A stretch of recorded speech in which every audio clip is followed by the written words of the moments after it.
The average gym in the United States loses money when they acquire a customer because the cost to acquire that varies wildly, but the average gym owner loses money because they're typically either signing them up just for straight into membership, or like if you're a health club and you're waiving the enrollment fee because you're trying to get the long-term stick. And what happens is as a gym owner, you start losing cash flow because every month what you're doing is you're waiting for those new people, what they're paying you, basically the LTV of that client, to kick in.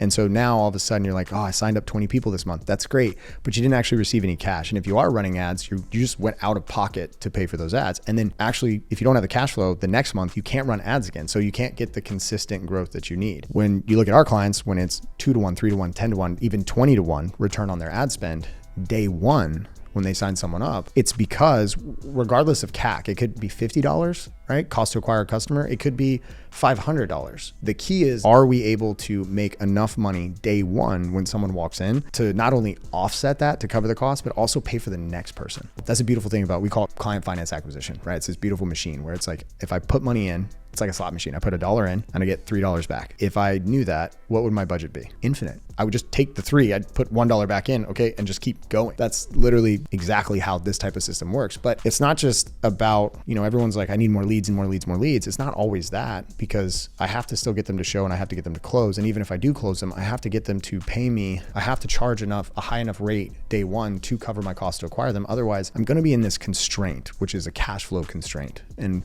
where now all of a sudden I'm having to, come out of my own pocket or operational expenses to cover the cost of my marketing expense. And what we don't want is, we don't want that. We want your new clients to pay for themselves and their next. And with the right pricing, the right strategy, everything in place, it's a beautiful cycle that just continues to compound. It's like a snowball, right? A snowball that starts really small, it's rolling down the hill and it just gains momentum and speed and starts picking up more things. It just gets to a point where it runs by itself.